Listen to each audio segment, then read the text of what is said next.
Salam əleykum. Bu gün qaşınmalar haqqında bir danışaq. Qaşınmalar niyə əmələ gəlir və səbəbləri nədir? Necə aradan qaldırmaq olar? Qaşınma ümumiyyətlə bir siqnaldır. Əksər vaxt qaşınmalar özü müstəqil bir xəstəlik olmur. Hansısa bir xəstəliyin əlamətləri olaraq üzə çıxa bilir. Mən ümumiyyətlə qaşınmalara səbəb olan faktorları bir sayım və kimdə bir qaşınma varsa özündən bir nəticə çıxarsın ki, məndə bu hansı tip qaşınmalar olur və bu qaşınmaların fərqləri nədir? Məsələn, allergiyaları götürək. Allergik qaşınmalar necə olur?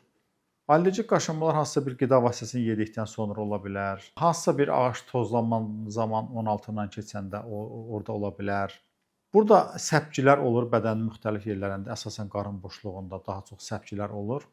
Və başqa əlamətlər də olur bu zaman. Məsələn, qırtlaqda acışmalar olur, burunda sulanmalar olur, burundan şəffaf suyun axması olur, göz qaşınmaları ola bilər, gözdə sulanmalar olur. Yəni bu kimi hallar varsa, deməli bu sizdə allergik qaşınmalardır. Ona görə allergiya əleyhinə tədbirlər görə bilərsiniz. Göbələk qaşınmaları. Göbələk qaşınmaları necə olur? Deməli, dəridə göbələk əgər varsa, bu zaman qaşınmalar baş verir və bu qaşınmalar axşam məsələn tutalım ki, yatanda üstümüzdə ki, yorğan örtürük.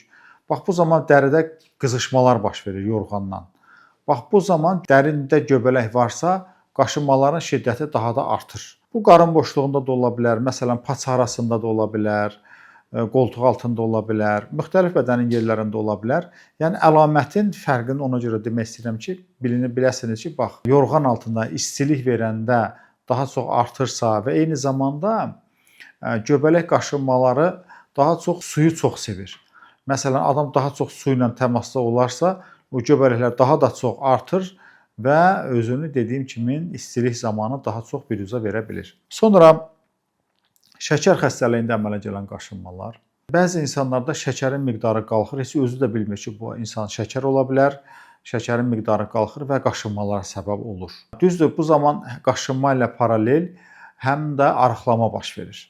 Eyni zamanda ağız quruması da baş verir. Əgər sizdə ağız quruması, arıqlama və bununla paralel qaşınma da varsa, yaxşı olar ki, gedib şəkərinizi bir yoxlatdırasınız. Tək şəkəri də yoxlatdırmaq bizi aldada bilər. Həm şəkərin özünü və həm də 3 aylıq glikohemoqlobin deyilən bir analiz var. Bunu da elətdirib dəqiqləşdirə bilərsiniz ki, sizdə şəkər var, yoxsa yoxdur. Sonra müxtəlif mənşəli infeksion xəstəliklər. Deməli, infeksion xəstəliklər zamanı da qaşınmalar olur, amma bu zamanda səpgilər əmələ gəlir. Məsələn, çiçəkdir, sonra qızılcadır. Bu tip xəstəliklərdə də qaşınmalar özünü göstərir və bu səpgilər allergik səpgilərdən fərqli olur.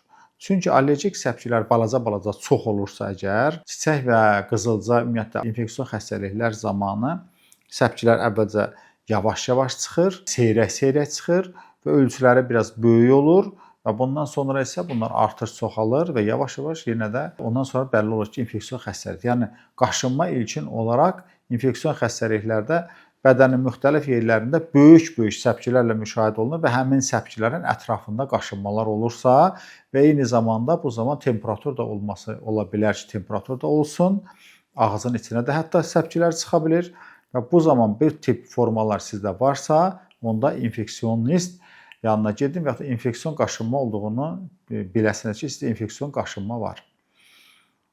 Sonra qaraciyər çatışmazlığından əmələ gələn xəstəliklər zamanı da qaşınmalar baş verə bilir. Bu özünü necə göstərir? Əsasən qarın boşluğunda, ayaqlarda daha çox qaşınmalar baş verir.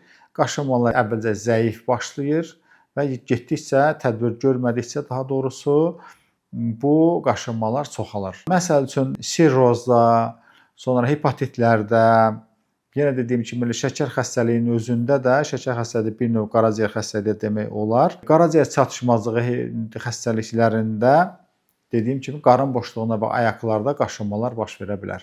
Əgər bu hallar sizdə daimi olursa, əgər bu qaşınmalar, gedin bir qaraciyərinizi UZ elətdirin, yoxlatdırın.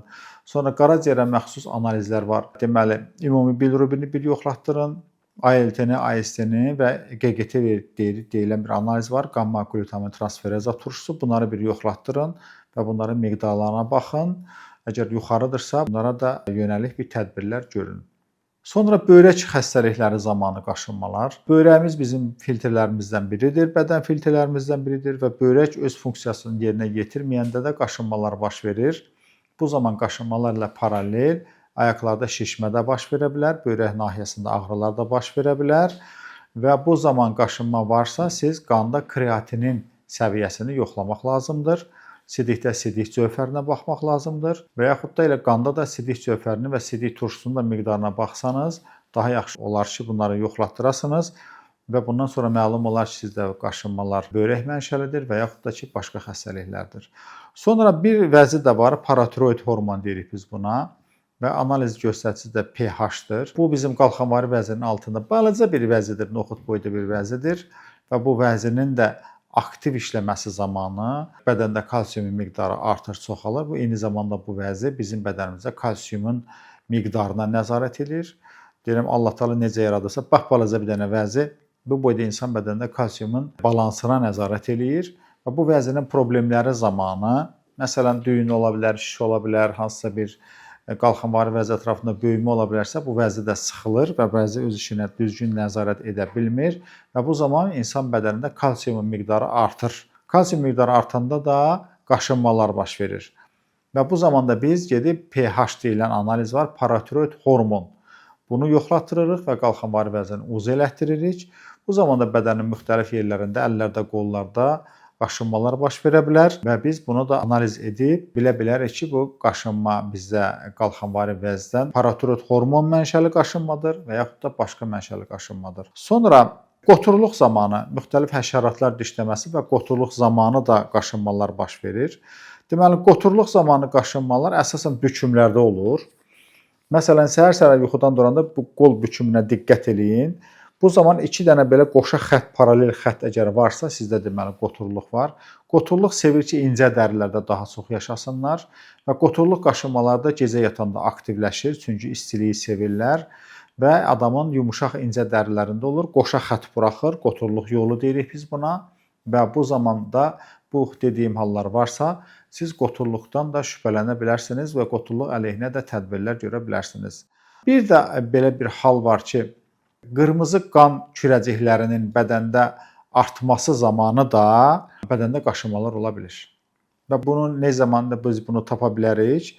Adi ümumi qan analizi verib biz tapa bilərik ki, bizim bədənimizdə qırmızı qan kürəcikləri artıbsa, əgər qırmızı qan kürəcikləri yəni eritrositlərdir.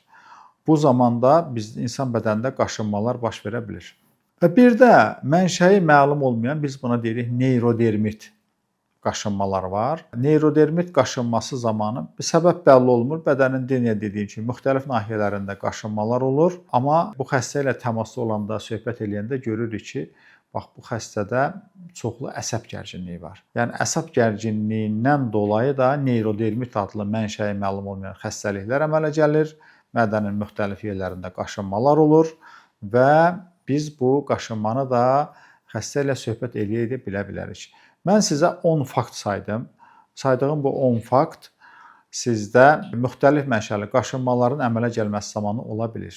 Bir fakta deyim, məsələn, tutalım ki, bizim ayağımızda yara çıxıb və yaxud ayağımız kəsilib və yaxud da zərbə dəyib. Bu zaman biz müalicə ediriksə həmin nahiyəni, məsələn, tutalım yaradırsa, yaranı mütəmadi şəkildə açırıq, bağlayırıq, müxtəlif dərmanlar qoyuruq və bu zamanda orada qaşınmalar baş verə bilir.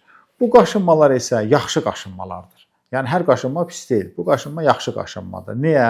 Çünki həmin nahiyədə əgər qaşınmalar baş veribsə, deməli orada regenerasiya prosesi gedir. Ümumiyyətlə bir toxumanın bir hissəsində harda regenerasiya prosesi gedirsə əgər, həmin hissədə zəif miqdarda periks istehsal olunur və bərpa olma prosesi gedir və bərpa olma prosesi gedirsə, deməli orada yara tez sürətlə sağalacaqdır. Yəni bu 11-ci bizim faktorlarımızdan biridir. Amma bu xoş belə deyərdim ki, yaxşı tərəfə olan qaşınma olduğu üçün bunu 11-ci deyirəm. Bax belə, mən qaşınmalar haqqında sizə ümumi məlumat verdim. Hər bir bax dediyim bu qaşınmalar haqqında mənim ayrı-ayrılıqda videolarım var. Deməli, sizdə məsələn kreatin yuxarı videom var, allergiya üçün videolarım var, göbələk xəstəlikləri üçün geniş videolarım var. Yəni saydığım bu 10 faktorun adını əlavə olaraq siz YouTube-da məsələn tutalım göbələk, fizioloji sinov yazın. göbələyə uyğun mənim videolarımı görəsiniz və orada hansı bitkilərdən istifadə edə biləriksə, onun üçün mən paylaşımlar etmişəm. Və yaxud da allergiya, YouTube-da allergiya Fizolüsyenov yazan allergik mənşəli məsələn sizdə qaşınma varsa, allergiya zamanı istifadə olunan bitkiləri mənim əlavə videomda siz görəsiniz və onları həyatınıza tətbiq edərək qaşınmalardan azad ola bilərsiniz. Bu qədər. Allahım şəfa versin. Amin. Biz də içində. Sağ olun.